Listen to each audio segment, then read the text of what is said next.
Bueno, bienvenidos a esta segunda parte que vamos a ver de este capítulo sobre las partes de un sermón en este curso de homilética. Vamos a meternos de lleno en lo que ya es la parte de la preparación de la introducción y el cuerpo del sermón. Para hacer una pequeña recapitulación, nosotros vimos en la clase anterior lo que son la división, las partes visibles y las partes invisibles que contiene un sermón.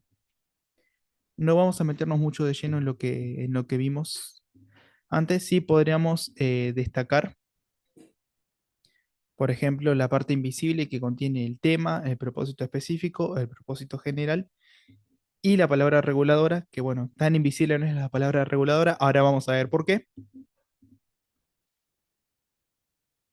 Ya definimos en la clase anterior lo que es el propósito específico, el propósito general, lo que es el tema, la importancia que tiene. La estructura visible del sermón contiene la parte del título y el texto, y la introducción, que es lo que vamos a ver actualmente. Bueno, primero vamos a ver lo que es la introducción, en qué consiste, y después vamos a delimitar lo que son las partes de la introducción. Primero, la definición de esta introducción es que es el conjunto de las ideas previas que introducen el tema que será expuesto. Es el comienzo del sermón y hace las veces de pórtico de un edificio, la parte de entrada. Por eso es que es como la recepción que hay en un sermón. La introducción tiene sus componentes que también son importantes. Dentro de esos componentes podemos ver el saludo o el contacto inicial, podemos ver la frase alusiva, el disparador, vamos a describir también lo que son estas partes, el texto bíblico, la proposición, la pregunta de transición y la frase de transición. Si bien esto parece bastante nuevo para alguien que no ha repasado o no ha visto cómo son las partes de un sermón, quizá esto para ustedes pueda ser algo nuevo. Vamos a detallar bien cada una de estas partes y por qué están dentro de la introducción.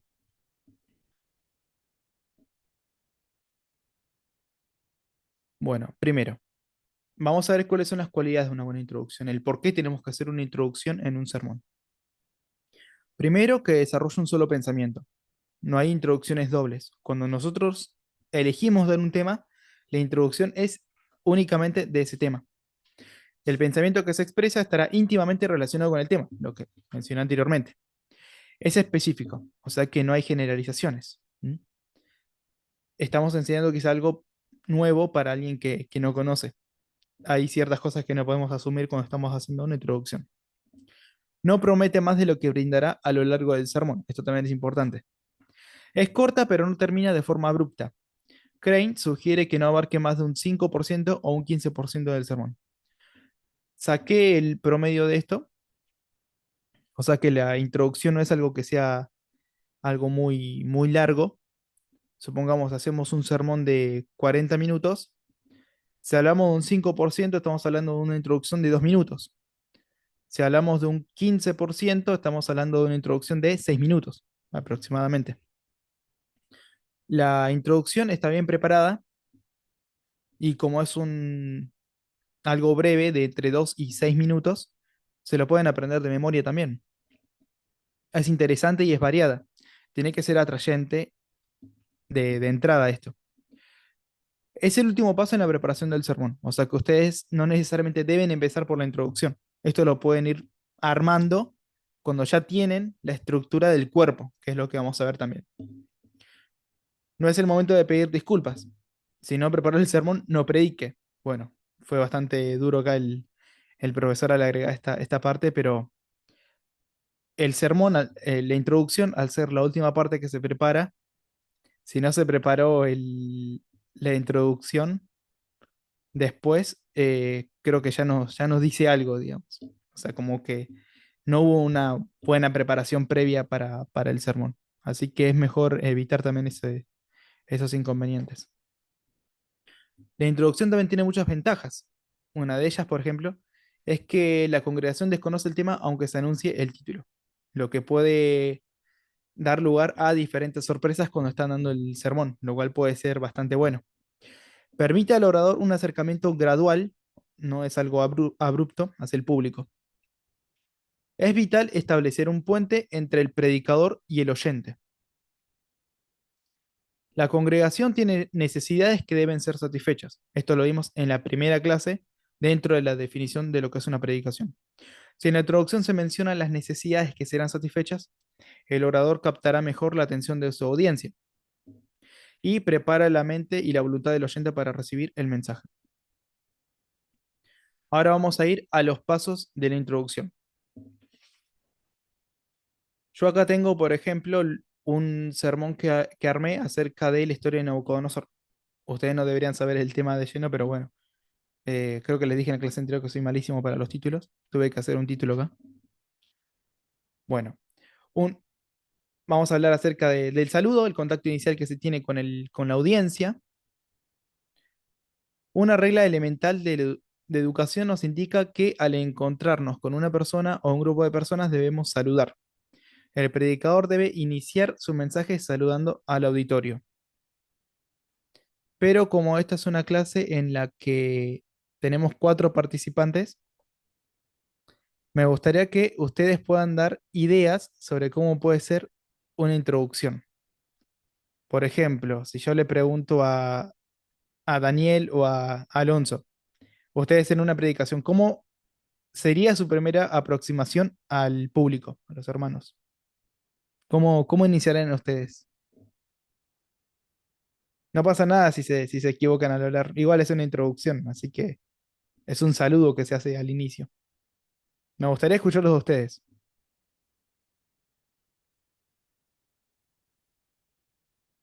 No, pues yo le diría bienvenidos, mi nombre, si tengo el nombre de algún ministerio, iglesia o algo así, y luego pues ya, el tema que se va a tratar, que sea Bien, no sé, está una bueno. oración, Ujú, la dar oración así también puede ser como parte de la... una breve. Dios, no, bueno, mencionarla, no, o sea, así de que vamos a orar y ya. Está bueno, sí, me gusta tu propuesta. Normalmente se hace de esa manera, ¿no?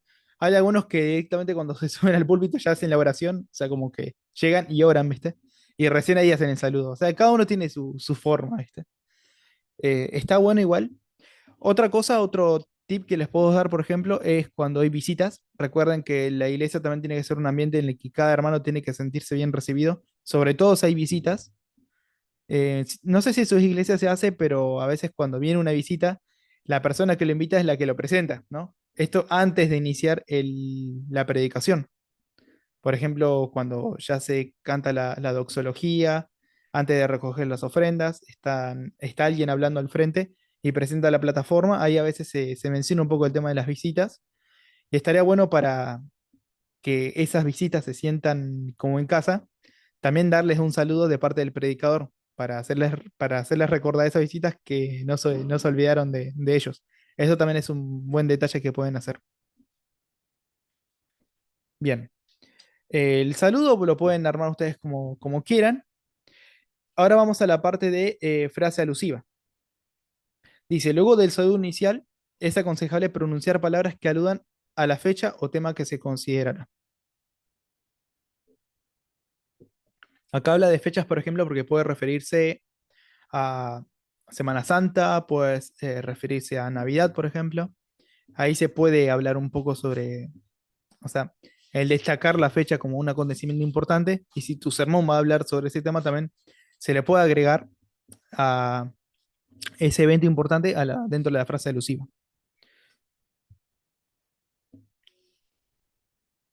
A ver, vamos a ir con el siguiente. Yo, por ejemplo, mi propuesta es como le dije, yo hice un sermón acerca de Nabucodonosor. O sea, a ustedes ya les estoy contando de qué va a ser el tema. Yo como frase alusiva, para que tengan un ejemplo, puse, bueno, el título de la predicación de hoy es, acá adentro pueden poner el título que elegí es, No existe un pozo tan profundo. Ese fue el título. Veremos la mano de Dios en los momentos críticos de la vida. Ese es mi ejemplo de frase alusiva, por ejemplo. Entonces, hacen el saludo, pueden hacer la oración y ahí comenzar con la frase alusiva. Todos los ejemplos que les voy a dar va a ser del mismo sermón, para que no se pierdan. Ahora, el disparador. Acá pueden usar la creatividad que ustedes deseen. Pueden ser creativos para hacer un disparador. Es importante, dice, utilizar una cita destacada, una noticia llamativa, una historia breve o una frase célebre. El disparador es para que la gente, para captar la atención de la gente, para que la gente ponga su mente y su mirada en la predicación. ¿Cuál fue el disparador del tema que yo elegí? Por ejemplo, la declaración de un rey que era el hombre más poderoso del mundo tras haber perdido todo. Y eso puede generar, digamos, una primera impresión en el oyente. A ustedes le dije al principio que estoy hablando de Nabucodonosor, pero la audiencia no lo sabe. Entonces uno se puede preguntar, ¿a qué rey se está refiriendo? Porque tampoco dije que en la frase alusiva que el tema se va a tratar de Nabucodonosor. ¿Se entiende cómo lo voy planteando? El texto bíblico es la siguiente parte de la introducción.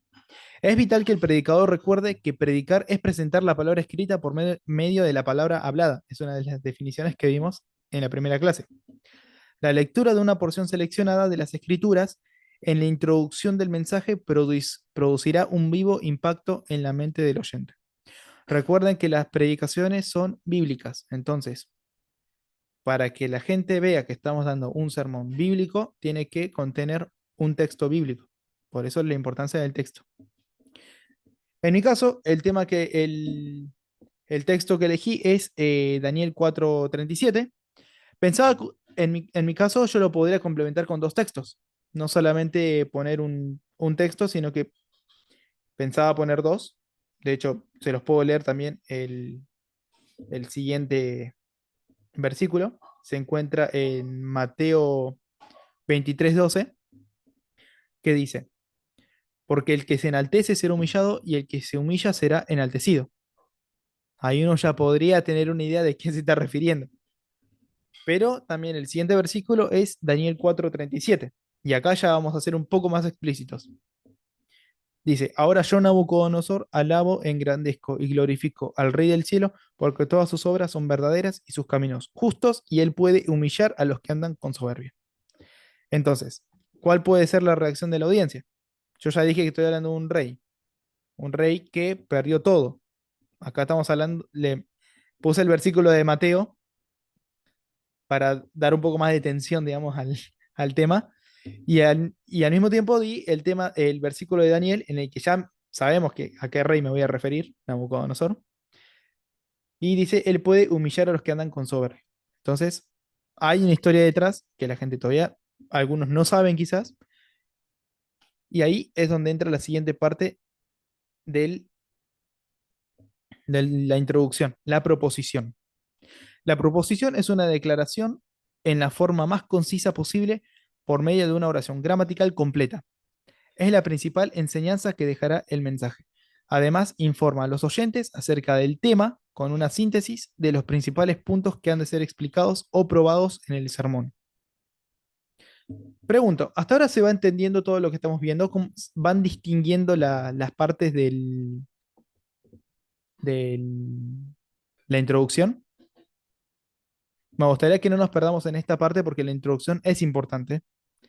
Igual, ustedes cuando preparan un sermón lo pueden armar, como dice al final, no es lo que se arma al final. Así que es a lo que más tiempo le pueden dedicar también. El cuerpo quizá cuando ya lo tienen casi estructurado es más fácil. El tema va a ser estructurar la introducción.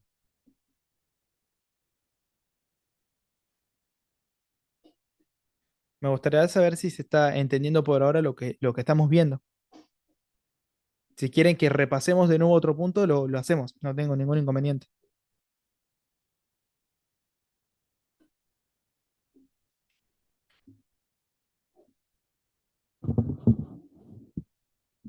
Bueno, a ver, ahí en el chat. Todo bien, perfecto. Se va entendiendo.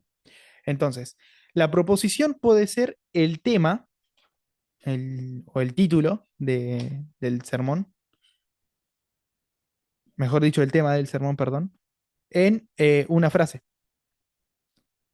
Yo estoy hablando de la historia de Nabucodonosor. Entonces, la proposición que elegí, por ejemplo, yo elegí una frase cortita, porque puede ser algo corto. Dios nunca deja de llamarnos. Creo que más corto no lo pudo haber hecho. Y vamos a ver la unión de todas estas frases que estoy relatando en la introducción y cómo las puedo complementar con el cuerpo del sermón. Como fue señalado anteriormente, el tema de un sermón puede expresárselo a través del título y la proposición. La proposición del sermón, la proposición es el sermón comprimido en una cáscara de nuez, una frase de Kohler. Entonces, yo ya voy dando indicios de más o menos qué es lo que voy a hablar y ni siquiera dije explícitamente de qué voy a hablar. Solamente dije que estoy hablando de Nabucodonosor, pero no es únicamente, no es simplemente decirlo y ya, sino que lo que voy a hacer en realidad en mi sermón es un repaso de casi toda la vida de Nabucodonosor. Pero eso lo vamos a ir viendo mejor en el desarrollo. Bueno, hay diferentes clases de proposición. Si ustedes quieren armar una proposición, tienen, por ejemplo, la proposición declarativa, exhortativa, interrogativa y exclamativa. Como pueden ver, está usando la misma frase, pero le está cambiando algunas palabras para que tenga esta cualidad de declarativa, exhortativa, interrogativa y exclamativa, ¿no? Por ejemplo, en la declarativa dice, ¿no? Es didáctica, es una declaración de valores. Y el ejemplo es la oración elevada con fe es poderosa. Ese tipo de proposición es la ideal. En la exhortativa indica deberes y es persuasiva. ¿Mm?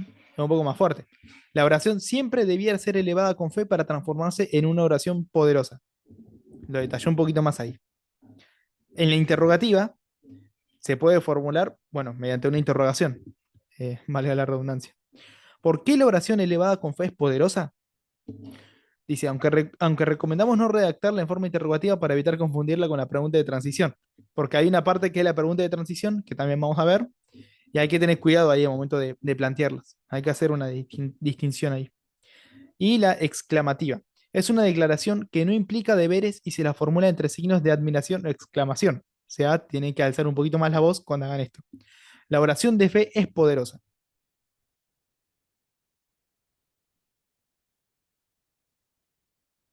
Bien, seguimos. 5 reglas para redactar la proposición. Primero, la proposición no es la enunciación de un tema, sino la enunciación acerca de la posición de un tema, es decir, lo que se dirá acerca del tema. Es sencilla, no es complicada, yo le hice bastante cortita. Es declarativa, no es interrogativa. Tiene que ser directa y no metafórica. O sea, tiene que ser... acá no tenemos que usar metáforas, ni analogías, ni nada. Es ser lo más directo posible para que sea más atrayente para el público. Tiene que ser positiva, no tiene que ser negativa. En síntesis, la proposición presenta pensamientos profundos expresados con sencillez y aplicables a la vida directamente. Ahora vamos a la pregunta de transición. La proposición está generalmente relacionada con el cuerpo del sermón, mediante una pregunta seguida de una frase de transición. Ahora vamos a ver lo que es la pregunta de transición y la frase de transición. Para introducir la pregunta de transición puede utilizarse alguno de los siguientes adverbios: por qué, cómo, qué, cuándo, dónde. Luego de presentar la proposición con la pregunta de transición, el predicador cuestiona lo que acaba de declarar. A modo de ejemplo, vertimos una proposición y la consiguiente pregunta de transición. Acá hay un ejemplo. La oración elevada con fe tiene mucho poder. Esa es la proposición. A continuación podrá formularse la siguiente pregunta de transición. ¿Por qué la oración elevada con fe tiene mucho poder? Se entiende, ¿no? La diferencia entre la pregunta de transición y la proposición. En mi caso, ¿no? Yo hablé acerca de que Dios nunca deja de llamarnos. Hablamos de un rey que dice que fue humillado, ¿no? Según el texto de Daniel. Entonces, la pregunta que yo hice, ¿no? Acerca de Nabucodonosor. ¿Qué ocurre con Nabucodonosor? Yo le hice bastante corta y bastante sencilla. O sea, ¿hay algo en la vida de Nabucodonosor de lo que podemos aprender nosotros? Ahora sigue la frase de transición. La pregunta de transición conduce a la frase de transición.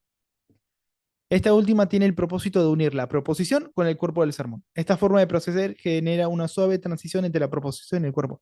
Como ven, todo está conectado. Así que por eso la introducción la tienen que armar al final, porque tienen que unir todas esas partes para lograr una buena introducción y conectarla con el cuerpo. También vamos a ver bien lo que es el cuerpo. Así como la frase de transición es necesaria para establecer una suave conexión entre la proposición y el cuerpo del sermón, también es necesaria cuando el predicador pasa de una división a la siguiente y especialmente cuando pasa del cuerpo a la conclusión. La conclusión es la última parte del sermón que también vamos a ver. Ahora la palabra reguladora, y esto también es importante que lo tengamos en cuenta. La palabra reguladora es la parte vital de la oración de transición, por lo tanto es necesario que se la seleccione con cuidado. Cuando preparo el sermón, a fin de darle claridad a la presentación del mensaje, divido el tema en dos, tres, cuatro o cinco partes. En el lenguaje homilético, estas partes se denominan divisiones. La historia de Nabucodonosor, por ejemplo, cada parte, cada división que yo hice, la dividí en base a una experiencia de Nabucodonosor. Vamos a ver por qué. Para identificar las divisiones del sermón, podré utilizar la palabra cosas. Vamos a hacer algo un poco más, un término un poco más vulgar, pero el término cosas es demasiado general y hasta vulgar. Por lo tanto, debiera utilizar una palabra específica que caracterice las principales divisiones. O sea, en este caso dicen, ¿no? Un ejemplo. En esta oportunidad analizaremos tres cosas por las cuales la oración elevada a Dios con fe tiene mucho poder. Ahora, podríamos cambiar la palabra cosas. ¿Por qué tiene que ser usada la palabra cosas? Podríamos usar, por ejemplo, palabras razones. Entonces, cambiamos cosas por razones. En esta oportunidad analizaremos tres razones por las cuales la oración elevada a Dios con fe tiene mucho poder. Hay una lista de palabras, ahí está. Para facilitar la tarea a los predicadores, se vierte a continuación una lista de palabras reguladoras que pueden orientar al momento de preparar un sermón. Recuerden que el sermón está eh, dividido en partes, en estas divisiones. El sermón, por ejemplo, que di el sábado, que habla acerca de los jóvenes, yo usé la palabra características. Características de los jóvenes, de Dios en el tiempo del fin. Acá debe estar la palabra características, quizás. No sé si están. Acá pueden usar acciones, acontecimientos, actitudes, advertencias, afirmaciones, bendiciones, beneficios. Hay un montón de palabras que pueden usar. El sermón de Nabucodonosor, yo ya lo mencioné en la frase de transición. Haremos un repaso por experiencias vividas por este rey que no es muy diferente de nosotros, porque a veces nosotros vemos a Nabucodonosor como una persona muy poderosa, como una persona que, si bien él tenía todo en la vida, no dejaba de ser un simple humano como nosotros. Entonces, la palabra que yo usé es experiencia. Cada parte del cuerpo del sermón yo lo definí como cada experiencia.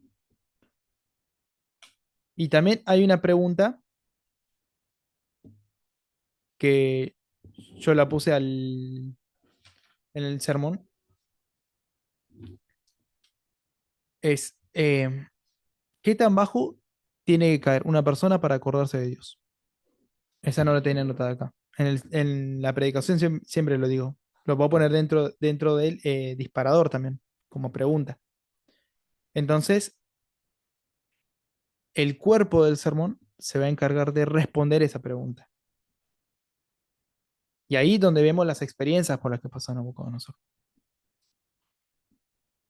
Ahora vamos a ver las divisiones o cuerpo. Dice, es la parte del sermón que analiza y desarrolla el tema anunciado en la introducción punto por punto hasta llegar al objetivo propuesto. ¿Por qué es importante dividir el tema? Para destacar la importancia de las divisiones del cuerpo del sermón, Crane cita al profesor de homilética Alejandro Treviño, un profesor que tuvo él en homilética. Esta frase es muy interesante. Es bastante directo, ¿no? Tiene tres reglas, dice. La homilética tiene tres reglas. La primera es dividir el asunto, la segunda es dividir el asunto y la tercera dividir el asunto. La importancia de dividir un sermón, ¿no? Entonces, cada vez que hagan un sermón, traten de dividirlo por partes para que tenga un orden lógico, que siga un hilo conductor, que puedas llevar a la persona que te está escuchando hasta la parte de la conclusión, porque en la parte de la conclusión está el llamado. Y nosotros tenemos que detenernos fuertemente en la parte del llamado. Pero tampoco va a servir de nada el llamado si la persona no entendió el resto del sermón. Acuérdense que el objetivo del sermón también es persuadir para salvación. Entonces, si no logran atraer a la persona hasta el llamado, difícilmente va a ser realizar la persuasión. Ahora les pregunto a los que están presentes, ¿entendieron por ahora la parte de la introducción? ¿Hay algo que quieren repasar? Ya vimos toda la parte de la introducción, ahora vamos a ver la parte del cuerpo. Tenemos 3 minutos y en 3 minutos no vamos a poder ver toda la parte del cuerpo y la conclusión. Eso lo vamos a ver en la siguiente reunión de Zoom que voy a armar ahora.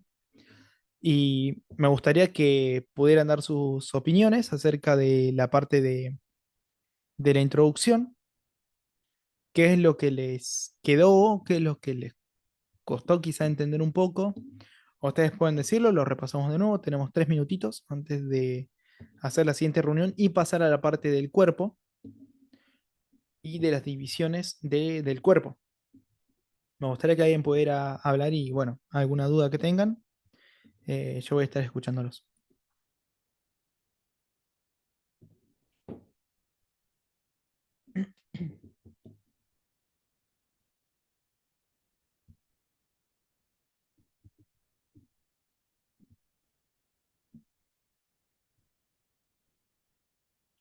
Veo que está todo bien.